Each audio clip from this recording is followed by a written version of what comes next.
हकीम फरीद, पुरानी से पुरानी बीमारी का जड़ से इलाज, वो भी 72 घंटे के अंदर। जैसे जोड़ों का दर्द, कमर दर्द, मर्दाना ताकत, लिकोरिया, शुगर कितनी ही बड़ी हुई हो 3 दिन में नॉर्मल। इसके अलावा बवासीर, खूनी हो या मस्से वाली, बालों का झड़ना, बालों में कीड़ा लगना, खुजली, तिल, मस्से, आंखों के ऊपर की चर्बी, वजन कम करना, वजन बढ़ाना। अभी कॉन्टैक्ट। पत्रकार परिषद आयोजित करण्यात आलेली आहे आणि आजच्या या पत्रकार परिषदेमध्ये ज्या पद्धतीने या ठिकाणी आता नुकताच भुसावळ शहरामध्ये सेंट लुइस शाळेमध्ये काही त्या ठिकाणी सेंट लुइस शाळेच्या प्राचार्य, स्टाफ आणि विद्यार्थ्यांची चूक नसताना देखील त्या ठिकाणी जे आहे धर्मांध शक्तीच्या माध्यमातून या ठिकाणी या देशामध्ये ज्या पद्धतीने पूर्ण देशामध्ये जे धर्मांध जातीचा न भाषेच्या नावावरती देश तोडणारी जी विचारधारा आहे त्या विचारधारेच्या माध्यमातून या ठिकाणी कुठल्याच पद्धतीने त्या ठिकाणी जे शाळकरी मुलं आहेत ते शाळकरी मुलं त्या ठिकाणी सर्व धर्म समभाव सद्भावनेच्या माध्यमातून सर्व धर्माचा सन्मान करण्याच्या उद्देशाने मंदिरमध्ये गेले, मशिदीमध्ये गेले, गुरुद्वारामध्ये गेले, चर्चमध्ये गेले। त्यानंतर त्यांना त्या ठिकाणी जे संपूर्णपणे जे आहे सर्वांना त्या ठिकाणी जो आहे तो मान सन्मान वगैरे दिला। कुठल्याही धर्माचा त्यांनी त्या ठिकाणी अपमान केलेला नाहीये। तरी देखील त्या ठिकाणी वगैरे जे आहे की भुसावळमध्ये आपण बघतोय की मंत्र्यांच्या माध्यमातून मंत्र्यांच्या भावाच्या कार्यालयामध्ये त्या ठिकाणी पत्रकार परिषद घेण्यात आली आणि त्या पत्रकार परिषदेमध्ये त्या सेंट लुइस शाळेवरती जे ते मोर्चा काढण्याचा प्रयत्न या ठिकाणी होतोय। आणि हे जे धार्मिक जे हे जे आहे हे धार्मिक जे एक प्रकारचा तणाव निर्माण करण्याचं काम, जे धार्मिक दंगली निर्माण करण्याचं काम आणि धार्मिक पॉइझन निर्माण करण्याचं काम, जे लहान लहान मुलांमध्ये जे एक प्रकारचं विष पेरण्याचं काम आणि जी आपली जळगाव जिल्ह्याची जी शांतता आहे ते या ठिकाणी नष्ट करण्याचा प्रकार या ठिकाणी होतोय। 150 वर्षापासून ती शाळा त्या ठिकाणी आहे। 150 वर्षामध्ये अनेक हिंदू सर, प्राध्यापक, शिक्षक त्या ठिकाणी आहेत।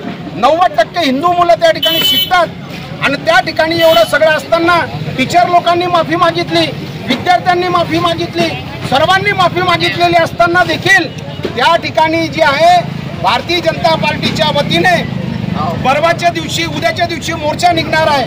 आणि जर हा मोर्चा जर त्या शाळेवर निघाला तर ऑल इंडिया संविधान आर्मी व विविध संघटनांच्या वतीने आम्ही त्या ठिकाणी जे मंत्र्यांच्या या ठिकाणी जे त्यांच्या कार्यालयावरती ज्या ठिकाणी पत्रकार परिषद घेतली त्या ठिकाणी तिरंगा आक्रोश मोर्चा काढल्याशिवाय आम्ही राहणार नाही।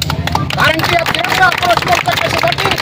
कारण की तिरंग्याला ग्रहण लावण्याचा प्रयत्न होतोय धर्माच्या नावावरती, त्या पद्धतीने संविधानाला ग्रहण लावण्याचा प्रयत्न होतोय या ठिकाणी धर्मांध शक्तीच्या माध्यमातून या ठिकाणी जे आहे।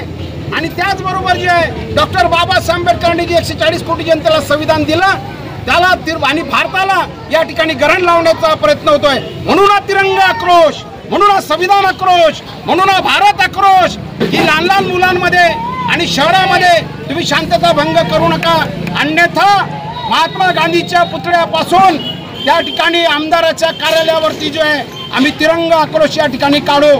कारण की या ठिकाणी जे सर्व जातीचे सर्व धर्माचे लोक गुण्या गोंद्याने, मैत्रीने, प्रेमाने, सद्भावनेने राहतात आणि त्यांची एकता जे फोडण्याचा प्रयत्न सुरू होतोय, त्यांच्या एकतेला जे ग्रहण लावण्याचा प्रयत्न करतोय।